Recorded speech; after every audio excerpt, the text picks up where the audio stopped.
¿Qué tal? Buenas noches. Sean ustedes bienvenidos a este espacio de conversación de nombre Punto de Fuga. Y bueno, tengo a una gran persona sentado en esta mesa, gran inteligencia, gran calidad humana, un gran ser humano. ¿Cómo está, mi querido licenciado? Sobre todo amigo, estimado maestro Quintanilla, al contrario. Eso es un honor para mí, pero siempre me da mucho gusto y respeto mucho su inteligencia. No, muchas gracias. Oiga, mi querido licenciado, le cuento una cosa. Hace muchos años, en el Olimpo, había una gran fiesta. Zeus presumía que iba a tener un hijo de grandes características. Y se paseaba por ahí un animalito que se llamaba la ruina. Y la ruina, pues era eso, provocaba problemas, era chismosa. Y entonces va y le dice a Hera, lo que va a suceder se entera y atrasa el nacimiento del niño que va a ser grandioso, y al atrasarlo lo convierte pues en alguien muy errático, lleno de problemas, y Zeus se preocupaba por qué Hércules había nacido tan poco preparado para la vida, si era el gran dios. La ruina, le dijeron, tuvo la culpa. Entonces Zeus empieza a volver a hablar en otra cena, en otra fiesta, en otro ágape, y la ruina se vuelve a acercar. Y Zeus, con una lanza, atraviesa la ruina y le dice: ruina eres y ruina serás para los humanos. Aléjate. Y avienta la lanza con la ruina, y la lanza se clava en el estrecho de Hormuz, donde se lleva a cabo la guerra de Troya. El Golfo Pérsico, maestro, toda esa zona. Y de ahí, hacia esta época, la guerra de Troya no ha terminado. Sigue de manera consistente.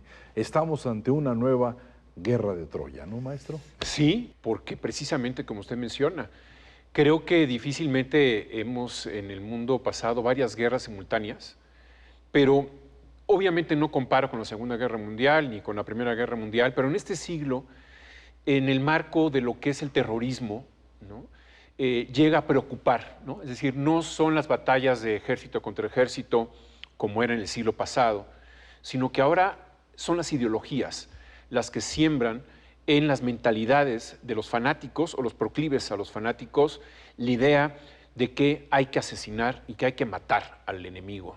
Esto creo que en muchas ocasiones en la diplomacia no se entiende, porque todavía los reflejos de los sistemas de defensa quizás vienen del siglo XX y no están preparados para combatir estos fenómenos que nacen... Gran comentario. Pero fíjese, en el 2001, quizás en Nueva York, ese fue de alguna manera un punto de partida, ¿no? Es decir, donde la gente no entendía por qué, ¿no? Y menos en Estados Unidos, por qué nos atacan si somos tan buenos en el mundo, si somos la potencia mundial. ¿Por qué vienen a destruirnos las Torres Gemelas? Es un gran comentario el que acaba de hacer, tener la psicología del siglo XX en pleno siglo XXI, no entender, porque en la Primera Guerra Mundial, que fue definitiva para muchos países, fue más que la segunda porque se acabaron nacionalidades, ¿sí? Estaban con psicología del siglo XIX. Correcto. Y no esperaron que la Primera Guerra los llevara a la modernidad de esa manera, porque ellos pensaban que iba a ser una guerra cortita, y ahí se desmoronó Europa, ¿sí? Sí. Hay un libro grandioso, El mundo de ayer, de Stefan Zweig, que narra eso. Claro. ¿Sí? Y digamos que la estafeta viene de la Segunda Guerra Mundial, se la pasa el tema del pueblo judío. Es decir, muchos europeos se sienten con deuda, obviamente los alemanes, por lo que pasa con Israel, y los británicos pues sacan la regla, la escuadra y empiezan a hacer divisiones territoriales para asentar ahí al pueblo judío y darle un Estado-nación. Y ahí hay un movimiento pues muy convulso en el sentido de que el pueblo árabe, ¿no? En este caso los palestinos, también se sienten agraviados de que, bueno, no los toman en cuenta. Todo eso viene, todo eso, ese resabio, toda esa tendencia que ocurre en esa época del siglo pasado, viene se hace una metamorfosis y se hace presente en la actualidad en un momento muy difícil, en donde hay debilidad de la potencia estadounidense, desde que ingresa Trump a la presidencia, Biden biológicamente un poco debilitado, y por otra parte la guerra en Rusia, con un personaje que de alguna manera se está lamiendo los bigotes por lo que está ocurriendo, porque en términos mediáticos pasa Rusia-Ucrania a un segundo término. Después de... Eso era lo que yo quería preguntarle. ¿Cómo es posible, maestro, que se despierte el conflicto, eterno conflicto israelita mundo árabe. Los palestinos son los más fregados de los árabes, maestro. O sea, no es un pueblo afortunado en ese sentido. ¿Cómo es posible que la emergencia de esto no esperado haga que el conflicto Rusia-Ucrania se borre de la faz, como si no fuera importante para los medios? Y los dos conflictos se tocan, maestro. Claro. Bueno, mire, en países europeos, lógicamente la sorpresa de este ataque terrorista de Hamás produce que los medios de comunicación enfoquen sus lentes y manden corresponsales a lo que es la Franja de Gaza y lo que es Israel. Pero en el caso de América Latina quizás se está prolongando mucho la idea de que hay dos guerras simultáneas y no hay conexiones, no encuentran los vínculos entre una y la otra. No estoy diciendo que necesariamente tiene que ver la acción de Hamás con lo que está haciendo Rusia, pero sí en términos geopolíticos son vértices del mismo triángulo. Y quizás en los medios mexicanos particularmente hay un cuellos de botella, es decir, no hay grandes coberturas que le den a la guerra de Rusia-Ucrania, que ya lleva más de un año y medio. Y entiendo que la agenda mediática en México no da para dos guerras. Es decir, no hay una visión internacionalista, no hay ese deseo de tener buenas coberturas, ¿no? De mandar corresponsales. Y creo que eso habla precisamente un poco de la situación actual del país, en donde somos muy etnocentristas. Sí, no nos miramos más allá del ombligo. Maestro, sentimos que en el patio de nuestra casa está el centro del mundo. Exactamente. No sé, somos como medio provincianos, sí, con el término peyorativo. Es ese efecto de lanzar una piedra a un lago. El primer círculo que se mueve es nuestra calle, el segundo círculo quizás es la colonia, el tercer círculo es la delegación. Y ya un cuarto o quinto círculo sale de la Ciudad de México y ya no entendemos y no queremos entender lo que ocurre en Michoacán o en Baja California, y mucho menos en la Franja de Gaza o mucho menos en Kiev, ¿no? Oiga, licenciado, ya que utilizó ese gran término sobre los medios, ¿la diplomacia mundial está preparada para cubrir dos conflictos? La diplomacia mundial tiene que cubrir esos dos conflictos. Porque la ONU la ha visto pesada, ¿no? La ONU está rebasada quizás, pero la ONU es la expresión de lo que sucede en la realidad. Exacto. No es que la ONU tenga muchas facultades supranacionales. No, pero es el pensar del mundo. Es el pensar del mundo, el pensar kantiano, el pensar del derecho internacional, que en muchas ocasiones se nos olvida. Hay personajes acusados de cometer crímenes de lesa humanidad que se mueven por muchas partes del mundo, son recibidos por presidentes, abrazados, brindan, comen muy bien, pero se olvidan los presidentes que los acogen que hay un derecho internacional y que se tiene que aplicar a estos criminales, que son criminales de guerra, que hacen de sus poblaciones pues, un desastre de pobreza, de miseria y sobre todo de muerte. La ONU está pasando por mal momento. Israel prácticamente ha enfriado la relación ya desde hace muchos años. El Consejo de Seguridad, que es el elemento orgánico de Naciones Unidas que es como el corazón, ¿no, que maestro? tiene más dientes, que tiene más poder en las naciones, pues está bloqueado, ¿no? Porque está Rusia, están los ganadores de la Segunda Guerra Mundial, está Rusia, Estados Unidos y China, y pues entre Rusia y Estados Unidos se dan la espalda, entre Estados Unidos y China se dan la espalda, está colapsado y preocupa porque en este momento no hay diplomáticos sensatos que generen confianza para varias partes, en este caso para la parte israelí, para la parte rusa, Ucrania o para la parte palestina. No hay un diplomático que de alguna manera siente a estos cuatro países y en cada una de sus respectivas guerras negocie. Entonces, ¿qué habrá desaparecido? ¿El concepto del mediador desapareció, maestro? El concepto del mediador tiende a desaparecer precisamente porque los extremos, ¿no? Los políticos son cada vez más extremistas, ¿no? Es decir, gana la ultraderecha, gana la ultraizquierda, los partidos del centro pues están erosionando, las ideas moderadas están erosionando, se ganan con gritos, no con reflexiones. Claro.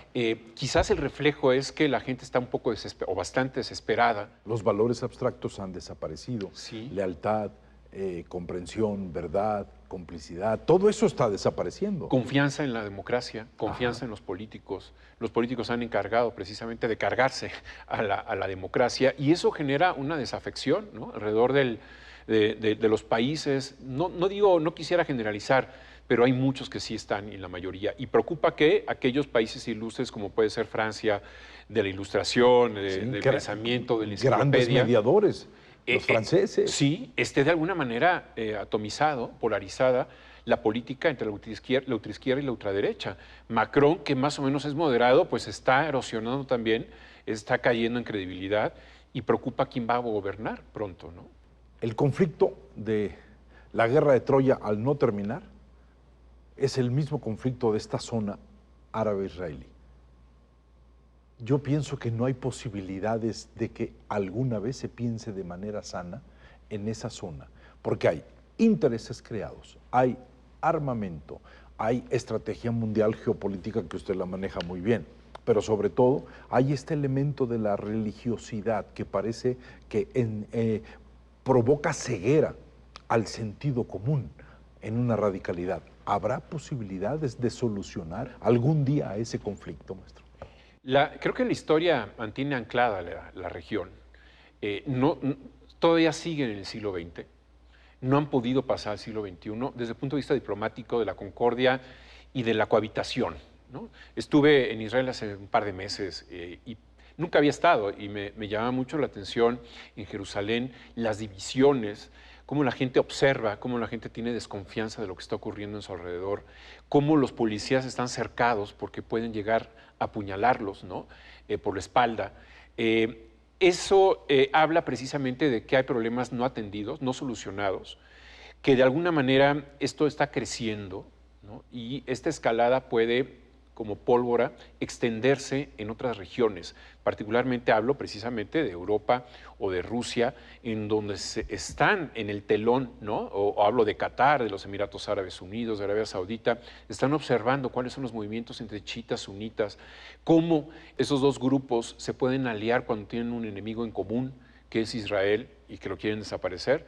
Hablo que la Franja de Gaza son sunitas e Irán son chiitas. Es decir, cómo hay fenómenos en donde prácticamente se sintetiza en el odio, en quién puede ganarle al enemigo, ¿no? Cómo se puede vencer. Y maestro, aquellas grandes figuras, Ben Gurión, Golda, el mismo Sadat con todas las contradicciones, Nasser, eran figurones independientemente de su ideología. Sí. Ahora entramos en una tabula rasa donde no logramos distinguir quién es quién, ¿no, maestro? No, es una buena observación. Yo creo que habla precisamente de la oscuridad en la que pasa el mundo en términos de liderazgos, en liderazgos de todo tipo, pero en términos políticos no se ve alguien que de alguna manera genere confianza a todo el mundo. Eso es lo más preocupante, que no hay una mesa de negociación, que no hay un líder que pueda moderar a estos enemigos históricos, y eso preocupa, o debería preocuparnos mucho. Debe angustiar. Licenciado, se nos viene el tiempo encima. Maestro, muchas siempre gracias. Es un placer, me quedo con muchas cosas que tocar, y le agradezco mucho su presencia, y solamente quisiéramos terminar con una pequeña idea. El hecho de que haya conflictos no nos hace que tengamos que entrar en caos. Los conflictos se solucionan. La palabra conflicto es mágica porque te invita a buscar una solución. Estancarlos en nuestros problemas es estancarnos en la historia, como usted dijo. Mi querido licenciado, gracias, maestro. muy amable, muchas gracias y nos veremos el próximo sábado en esta mesa de conversación. Punto de fuga.